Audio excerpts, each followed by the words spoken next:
दिनै बर' थुनलाइनि गोथार सान 14 नभेम्बर बे सानखौबो जों दिल्लीयावनो फालिनो ओंखारदों आरो दा मोनसे हारिमुवारि आनजाद सुरनायनि गेजेरजों दिल्ली आरो देश बिदेशनो जों दिन्थिनो नागिरदों बेसेबां समायना रमायना जोंनि हारिमु दा बड'लेण्ड ओनसोलाव दा गोजोन फैदों दा बेनि सेंग्रा सिख्लाफ्रा दिल्ली आरो दिसपुरनिफ्रायल' माबा मोनसे लानांगौ बाहाय गैलिया दा साननायफ्रा सोलायबाय जों देशनि थाखाय माबाफोर कन्ट्रिबिउसन होनो हायो नामा जोंनिफ्रायबो देशनि डेभेलपमेन्टनि थाखाय माबा कन्ट्रिबिउसन फैयो नामा बेनि थाखाय सानग्रा मानसिफोरबो ओंखारबाय दा बेयो मोनसे देशनि थाखायनो जोबोद गोजोनथाव बाथ्रा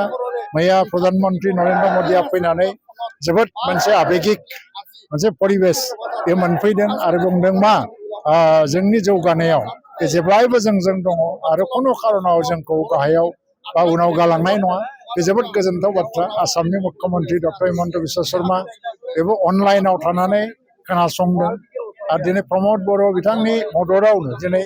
बे महोत्सबआ जाफुंबाय आरो दा बर' थुनलाइ आफाद दुलाराय बर' फरायसा आफाद बर' हारिमु आफाद आरो गान्धी हिन्दुस्तानी साहित्य सभा दिल्ली बे मोनब्रै आफादनि नाजानायाव बे महोत्सबआ जाफुंसारलांबाय गासै बिश्वआ दिनै नुबाय जे मैया नरेन्द्र मदिया जि स्पिच होदों बेखौ गावनि जे एक्स हेन्डेलाव बियो टुइट खालामनानै होदोंमोन बे एक्स हेन्डेला दिनै फुङाव नायोबा प्राय 10 लाख भिउ थांबाय 10 लाख माने बेवहाय 2-3 लाखसो माने बाहेरा गुबुन हादरनिबो भिउवार्सफोर दङ आरो बिदिनो बे मिनिट बाय मिनिट टुइट खालामदों बेवहाय 6थासो टुइटआव मोनफ्रोमबो टुइटआव 6 लाख 3 लाख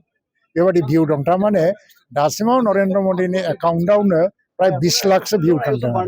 20 लाखआव 5 लाखसोआनो बाहेरा देशनि जानो हागौ बे जोबोद गोजोनथाव बाथ्रा आरो जोंनि सोमोन्दै गासै पृथिबियानो दिनै मिथिजोबदों अब्लाबो जों नुबाय दिनै आसामफ्राव माने बर'नि जे राव बे राव थुनलाइखौ गादबनो थाखाय बबेबा मोनसे माबा सम बेबायदि बेखौ जों रायज्लायनो नांला सोरबा नाजानो हायो नाजानाया थाबाय थानोबो हागौ खिन्थु रावबो गादबनो हाया सोरनिबा खैसार सानाय बा जोङो थैगोन नामा जोंहा खैफोद दंबावो नामा